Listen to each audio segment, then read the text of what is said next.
Hello there, this is Coden, And this is Cassia. and welcome back to the Ebonhawk, a podcast where we discuss the Star Wars Knights of the Old Republic games and proposed movie adaptations, as well as Star Wars news. This is episode 4. This is where the hope begins.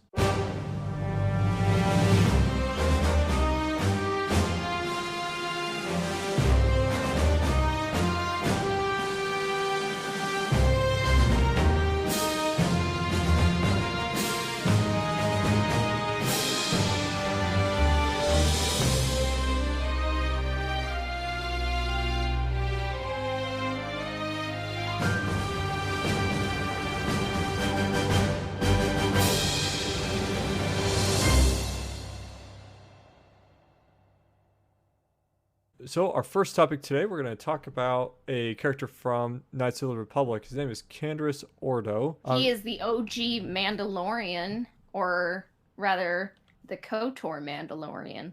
Yeah, what an appropriate topic to get started with the Mandalorian releasing here in the last week and a half. Yeah. So, if we look back on the history of Canderous Ordo, what first comes to mind? When you first meet him, at the start of KotOR 1 on the first planet there. But Terrace. yeah, Terrace, you learn that he is a Mandalorian, which is, as you delve into the lore of kind of the prehistory of Knights of the Old Republic, is the Republic just got out of a civil war with Mandalore, and Canderous was one of the leading generals opposing the Republic. But the Mandalorians, of course, lost the war against the Jedi. Revan beat their forces on Malachor 5, and Canderous kind of fell down on his luck, and he's kind of just working for Davik Kang and the Exchange on Terrace, and he's just kind of living below his talents, I would say. He's kind of a big fish in a small pond. Right. You meet him at the cantina in Terrace, and, not knowing... J-Bar's Cantina. Yeah, and he doesn't actually recognize you as Darth Revan, and so... Revan always wore a mask. Right. But he saw a little bit of Revan as far as like the arena games, and understood that Revan wanted to get off of Terrace, and saw that as his opportunity to also leave Terrace and get away from Davik. So that's kind of how you start to meet him in the video game. Yeah, and then he joins your party. You escape Terrace together, and he comes with you to Tatooine, Kashyyyk, Manon, and Korriban, and to the Starforge. And if you follow the dark side path, he's actually probably like the only one that follows you without question if you choose that path. Yeah, well, him and the robot follow you without question. Oh yeah. We always forget Gotta love about HK. Yeah, we always forget about HK, but he's all gung ho for whatever Revan wants to do. Can droids really choose though? I don't know. That's a good point. You think of R2D2 and Anakin Skywalker. Yeah, R2D2 was forced to accompany Anakin through that transition period between Anakin to Darth Vader, and it wasn't until Obi-Wan left Mustafar where R2D2 also got away from Anakin. So you wonder if that was by choice or if Obi-Wan picked him up. It looks like when Obi-Wan and everyone left, they left Anakin, kind of to die. Right. It looks like Obi-Wan just gave R2 and C-3PO to Bail Organa, and C-3PO had to have his memory wiped, but because no one can understand R2, his memory wasn't wiped. Mm-hmm. But yeah,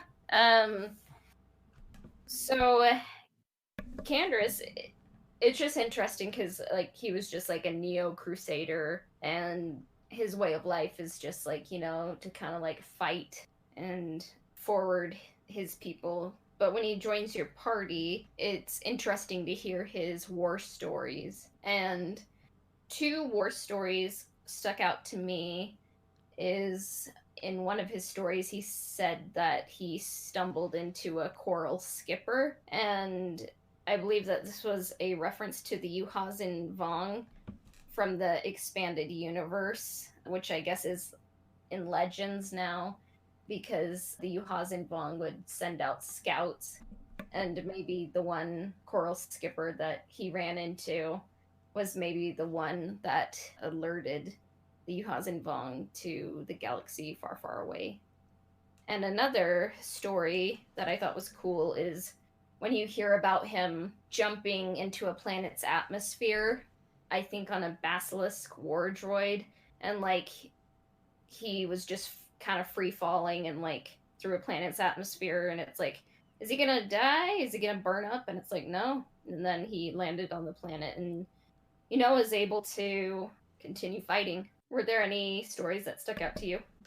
I did read up on the one where he jumps through the atmosphere. One thing that stuck out to me just collectively was that he wasn't just kind of a behind the lines style commander. He was very much in the front, leading his own charge and bringing his people to victory, which I thought was it's a very good trait for a military commander to have. A bit reckless too, but with a lot of his stories, but he's very successful in all of his campaigns, except for the the final one with Darth Revan.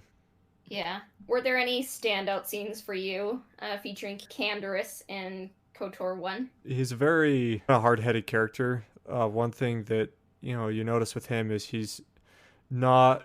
If you play completely light side with Revan, he's not totally supportive with the more compassionate ends that Revan's choices make. And so it wasn't a surprise to me if you went full dark side that he ends up joining forces with you, though you were one of his biggest enemies. Yeah. The relationship that you develop with Canderous throughout the story, though, is one where he builds more respect for you as the campaign goes on, to where regardless if you go light side or dark side, he knows that just by following you will kind of help him fulfill his purpose either way. Yeah. For him, like, the greatest glory, I think, is like war and following a good general, like an excellent general into war is like his greatest calling. Some standout scenes for me, like I mentioned the Basilisk war droid, like it's also just fun to like hear his war stories. But I also remember if your party is walking around and like Bastila or Karth is in your party, I just remember him not really getting on with them because they're Republic soldiers and Bastila's a Jedi and he just doesn't like them, and I found that funny. Yeah, he was the oddball out. He really was the character that really didn't relate to anyone except for Revan, though he didn't if he knew who Revan was, he most likely would have not followed them in the first place. Yeah. But I wonder if he did know, like, it's like desperate times call for desperate measures. They both wanted off of Terrace, but I guess we'll never know. But yeah, what are some standout scenes from KotOR 2? You meet him on the jungle moon of On Dugzin, and he is Mandalore the Preserver. He's trying to unite all the Mandalorians under his mantle, and I kind of found Canderous in the first KotOR to be immature, impulsive, and like sometimes he seemed like a 20-year-old like frat boy, even though I think he's supposed to be 63 in the first KotOR. So like in the first Knights of the Old Republic, he's kind of just like, yeah, well, I'd be stronger and be able to kill more people and braggadocious, I think. But in the second KotOR, it was nice to see him kind of mature and be more self-aware and kind of like take some responsibility upon himself and lead his people so they could survive. And I kind of liked him kind of growing up a bit for, how I guess in Knights of the Old Republic 2 he'd be 68, but in my mind he was like 40 in Knights of the Old Republic, so but I guess that's just my head canon. Yeah, from kind of the extended lore that I was reading about Canderous, preparing for this episode, it definitely looked like his time spent with Revan did him a ton of good. Because yeah, before he was just some cocky war veteran, and through his travel with Revan, he focused his later energy towards rebuilding, the fallen people of Mandalore. And I don't know a whole lot more than kind of that rebuild there between that and KotOR 2, but that's where it all came from, was just kind of his real line of focus with his stay with Revan. Yeah, it is interesting because in the second game, I don't think he is known as Canderous when he joins your party. In the first game, like, he's Canderous Ordo. His face, like in the first Knights of the Old Republic, kind of looks a bit like a jar, kind of like someone like stepped on his face a bit. And then in the second game, he's just known as Mandalore, and he wears like black and silver armor. He always has his mask on, even though like there is a file that exists that you can see him with an improved looking face graphics wise, because I don't think he was like meant to be seen as ugly, in Knights of the Old Republic 1. And he also had a beard, but for some reason you never see him without his mask on in the second one. So it seems like visually and character development wise, like he goes through an arc, like I think he definitely progresses. How do you think Canderous would be handled in a proposed like movie or trilogy? Definitely a supporting character, not a big like main character. And main characters are like Karth, Bastila, Revan. Right. And depending on what they do with KotOR, if they're going to follow the Revan storyline or if they're just going to do in the world of KotOR, I would determine whether they could cameo him or any of his work, or if they're actually going to have him as a character. Yeah. Yeah. I think if they were to adapt, I think if they adapted KotOR, they should do the story of Revan, because it's a good story, it's strong, and it exists. And sometimes when people try to come up with their own material, it's not so good, Mm-hmm. So I definitely see him as a supporting character, but I wonder if he would just kind of be in your party until Terrace, and then maybe like regroup with you, and maybe stay with you until Tatooine so he can have his encounter with Jaggy.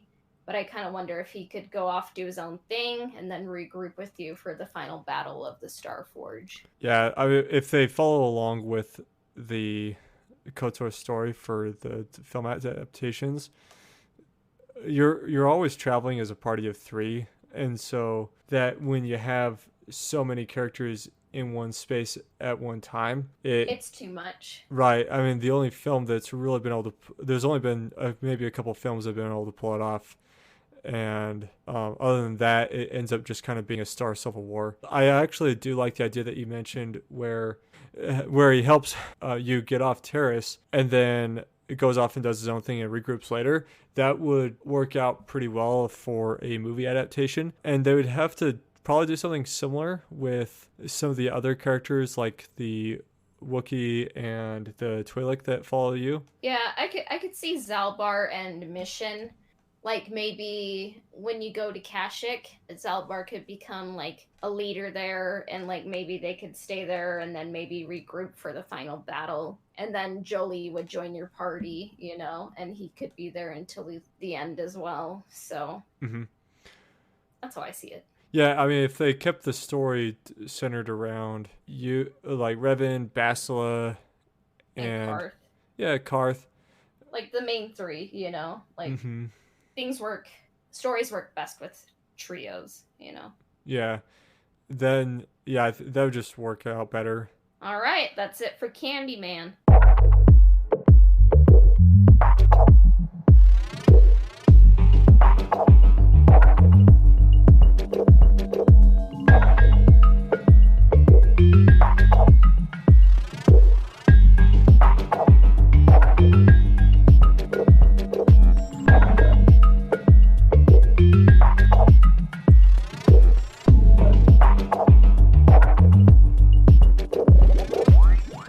All right, so let's talk about The Mandalorian.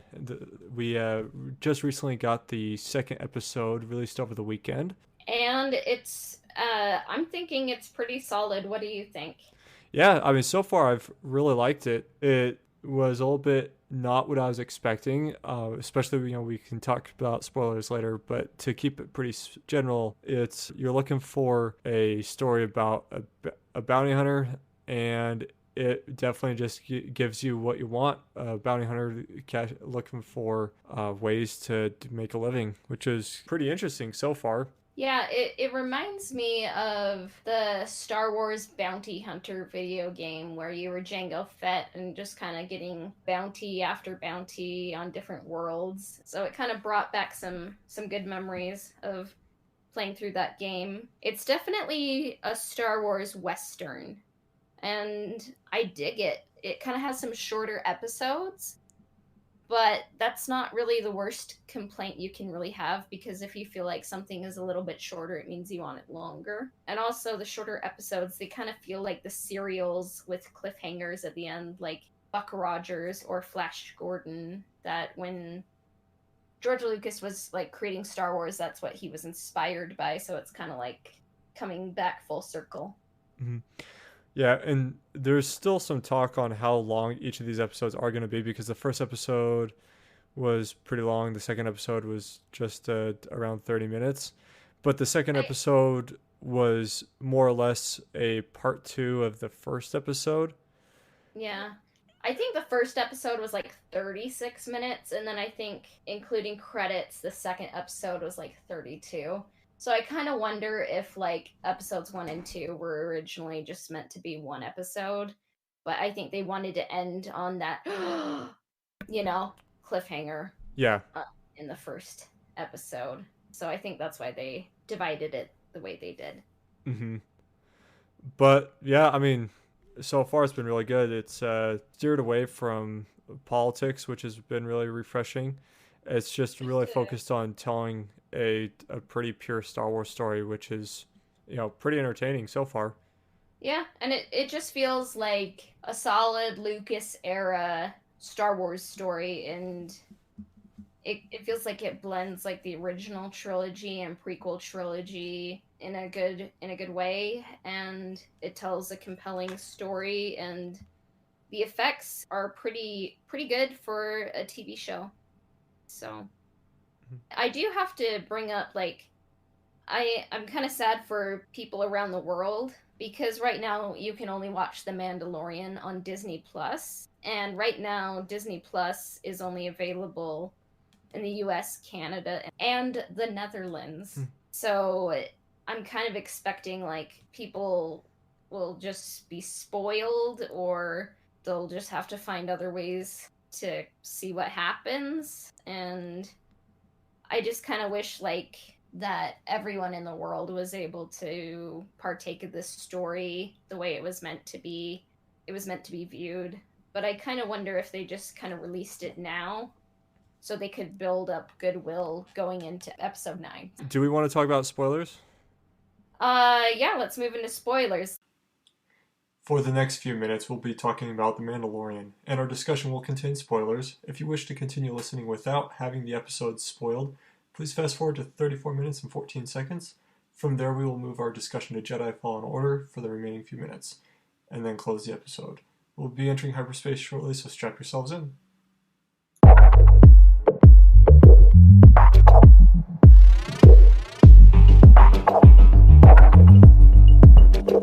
So moving into the episode 1 discussion, it was directed by Dave Filoni and written by Jon Favreau. And some fun facts is that Dave Filoni, he worked on Star Wars The Clone Wars with George Lucas, and also went on to work on Star Wars Rebels. He is very experienced in the universe of Star Wars, and he is very respectful of the lore. So it was very cool to see his live action directorial debut, and I think he did a good job. And another fun fact about Jon Favreau is he also directed like Iron Man 1 and 2, and he plays Happy Hogan in the Marvel Cinematic Universe, but he also played a Mandalorian character in the Clone Wars, and he was actually decapitated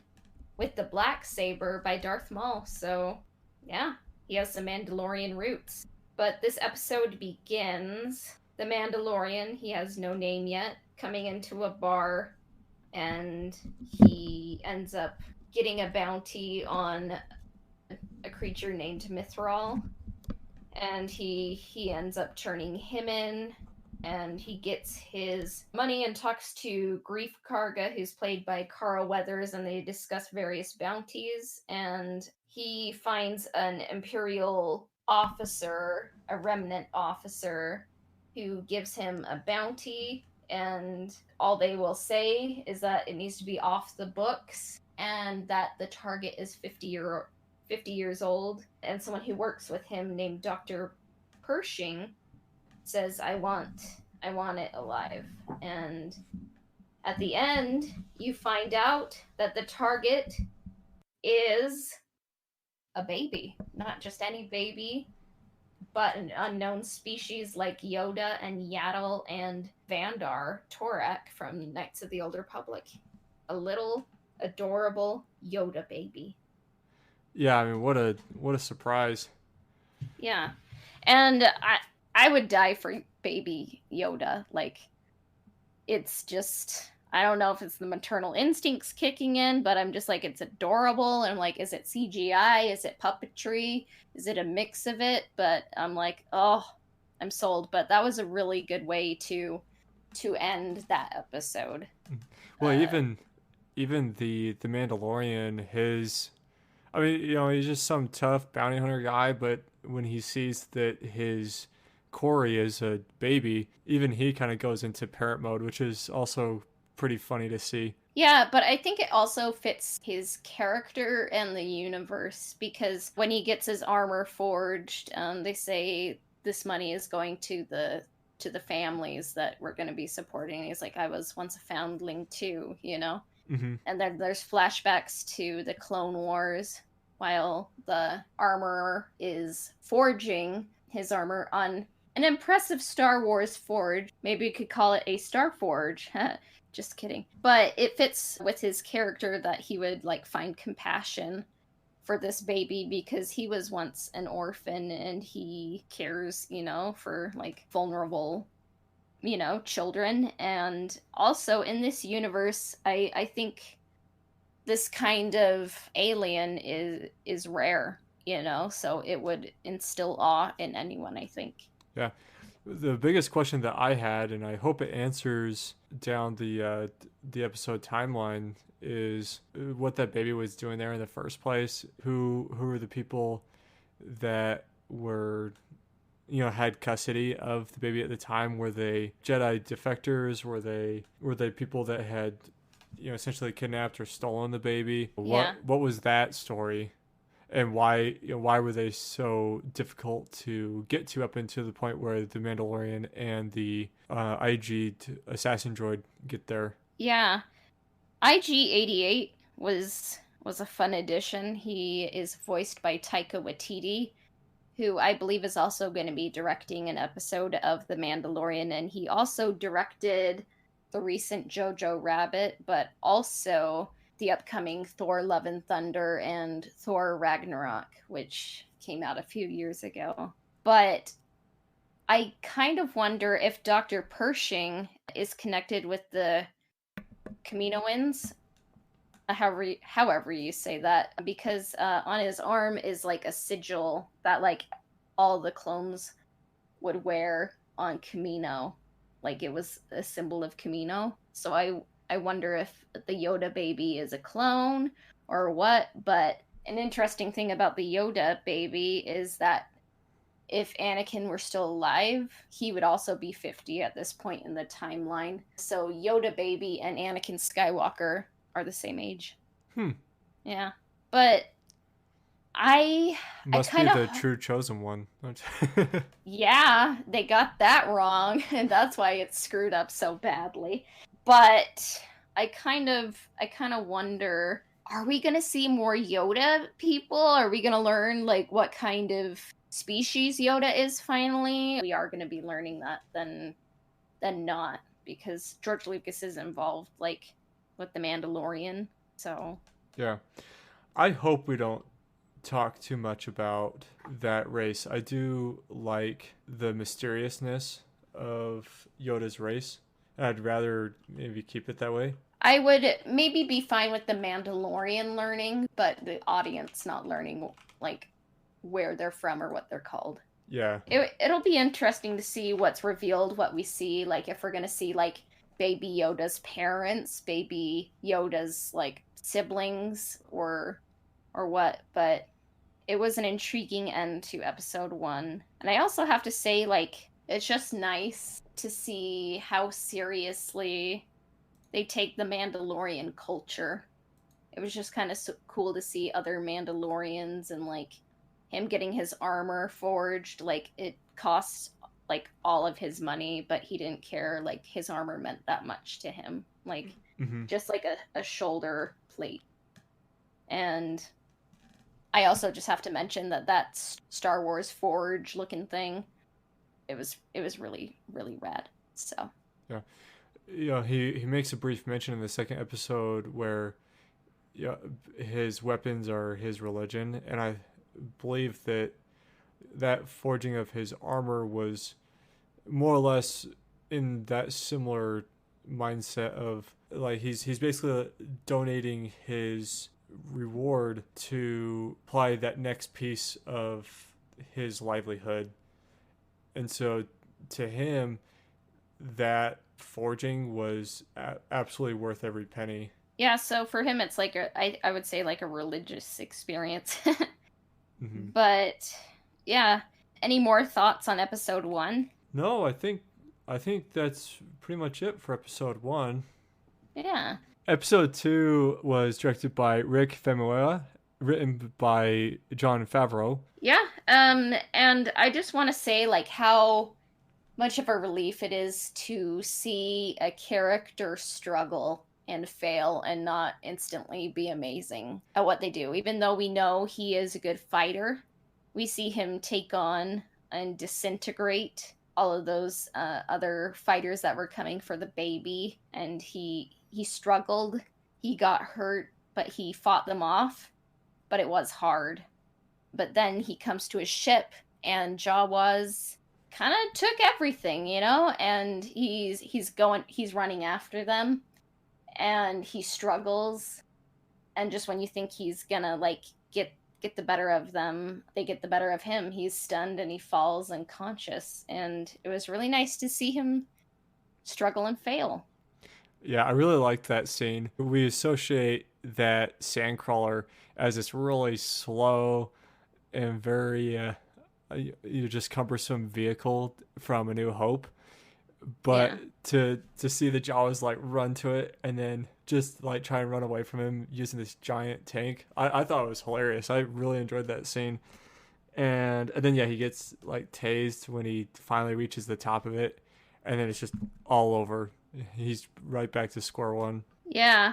So then he kind of has to go back to his friend, the Ugnaught Kuil, and kind of be like, hey, Jawas kind of took everything I own. Like, how do we solve this? He's like, yeah, I kind of murdered a lot of them. Kind of wonder if Baby Yoda is gonna grow up to be a well-adjusted, adult Yoda, because like he's kind of witnessed a whole lot of killing in front of him, Right. But so they go back to Quill, who is voiced by Nick Nolte, and he's like, you just trade with the Jawas, and like the Jawas are, kind of like hesitant, to put it mildly, but they also want to get his armor, but he's like, yeah, that's not happening. And they're like, get the egg. And the Mandalorian is like, okay, I can get the egg. And so he goes to a mudhorn cave,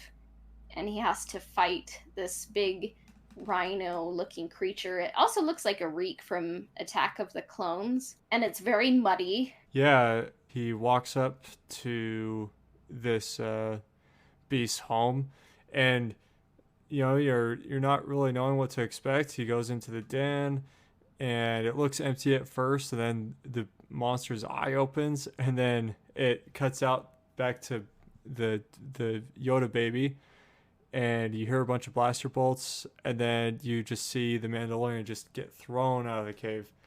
And, Almost like he has a jetpack, but he doesn't. He was right. just thrown that far by the Mudhorn. Mm-hmm. It was kind of cool to learn that it was called the Mudhorn because it's a muddy area and it has a horn. So I'm like 10 for 10 naming convention.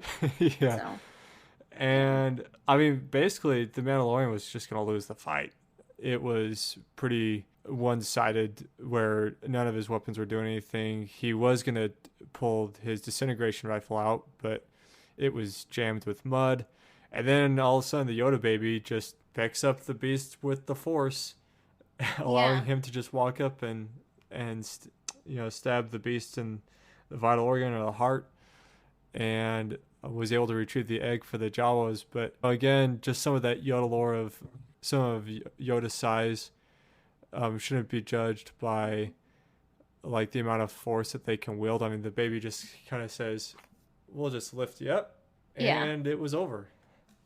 Yeah, but what I liked about that, at first I was kind of like, why are you bringing the baby to like witness this? I think it's gonna be in trouble. But then when the Mudhorn was about to like take the killing blow on the Mandalorian, it stopped because it was raised in the air by the Yoda baby, and you could see like it was kind of taking everything that the baby had Mm-hmm.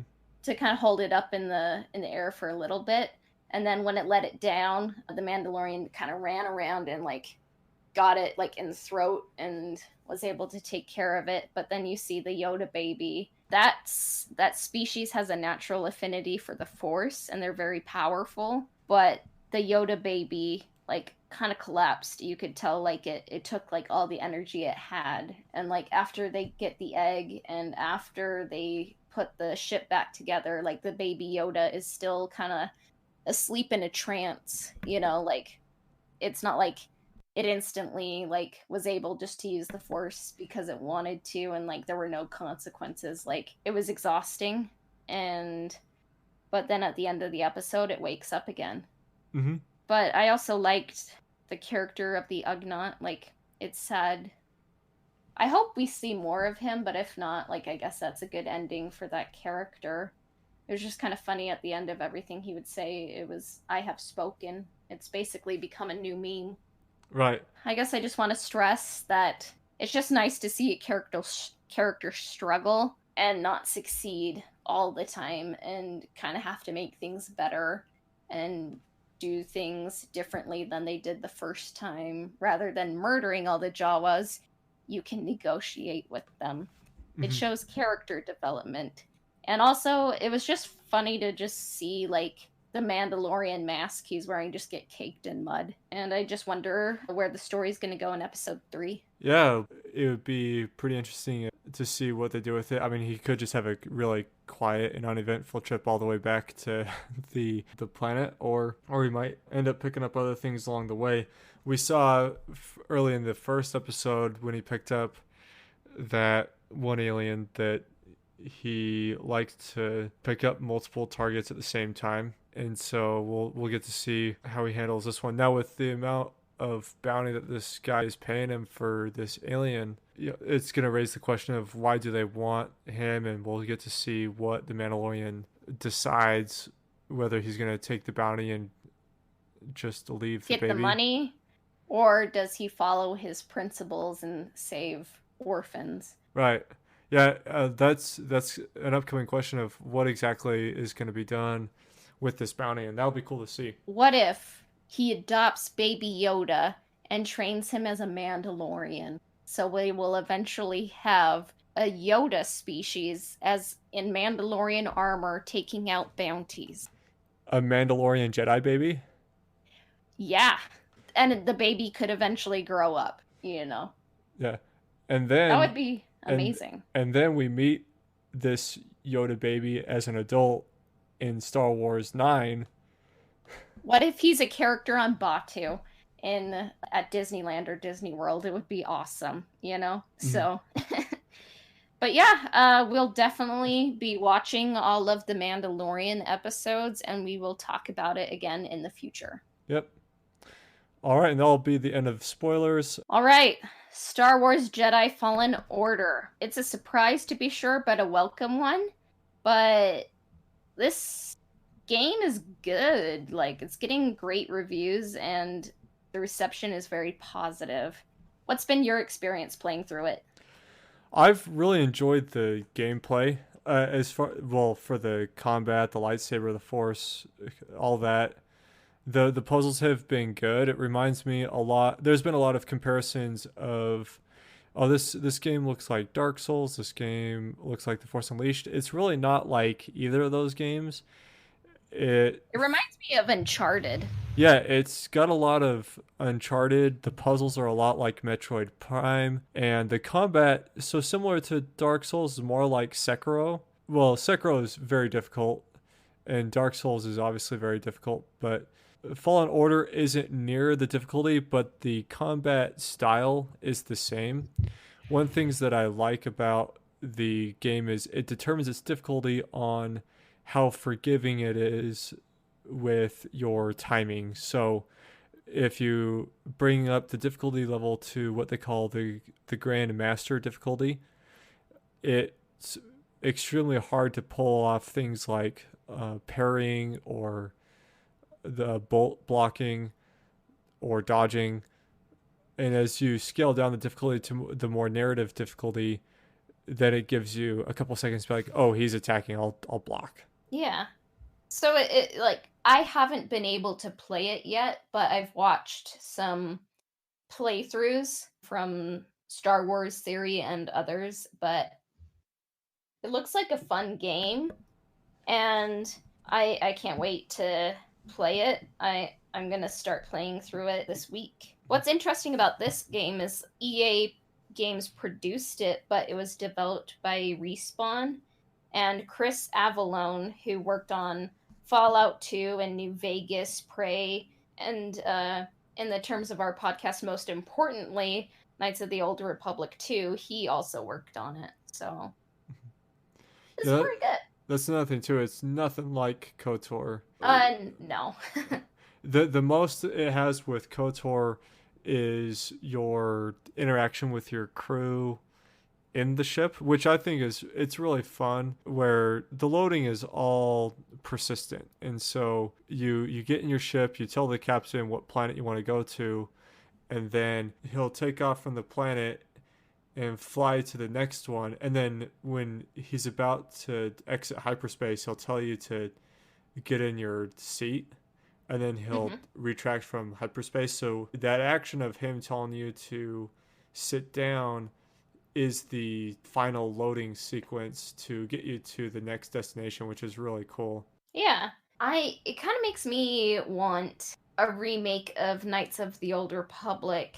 Not that it would necessarily have to be an RPG, but if like we had the story of Knights of the Old Republic, like today's graphics and gameplay conventions, I kind of just wonder what it would look like. Mm-hmm. So your general thoughts on the gameplay and story, it's positive?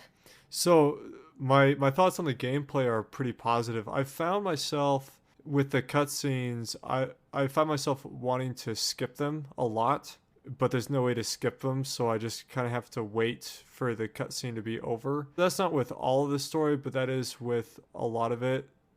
It's not that the story is bad. I found that it's just kind of a bland story to me. But yeah. The game is just fun enough that like when we get away from them trying to tell a story and me running around with a lightsaber, I'm totally down to do all of the persistent story. It's just the cutscene story seems to be a bit off. There are some things that I was happy about. One of my concerns that I mentioned from our previous episode was how were they going to tie Cal's escape from Order 66 and to the present, where they pick up the story of him at the ship cutting yard. And I'm not going to get into story details for those that want to play the game, but it definitely provides a very good transition to where he was to where you meet him, where he's going. And so that was a plus for me. And I do like where they steer away from the recent EA and Disney kind of social politics and just focus on telling a story in general, which is good too. Yeah. It's a short game. Mhm. I think the campaign spans out around 15 hours from start to finish, Yeah. which I that's That's longer than a lot of games nowadays, sadly. yeah, sadly that's a pretty medium-sized campaign for today's standards, but compared to Knights of the That Republic was was a like much 30 longer. hours. Yeah. Yeah. And so, maybe by next week or the week after, we'll have the full game finished and we can provide a more detailed thought of what we thought for the entire story. Yeah. So, this has been Coden. This has been Cassia. You can find me at twitch.tv/CodenBon, as well as you can follow me personally on Twitter at CodenBon. And then if you had any comments or questions you wanted to email to us, we have an email at ebonhawkpodcast@gmail.com. And you can find me at ebonhawkpodcast on Instagram. And our intro and outro themes were composed by Alistair Scheuermann. He can be found at alistairsounds.wixsite.com/Alistair Sounds. And our transition music was composed by Christian Walker, and he can be found at christianwalkermusic.com. And this has been episode 4 of the Ebon Hawk. Take care of yourselves, meatbag, and may the force be with you. We'll be back next week. Bye for now.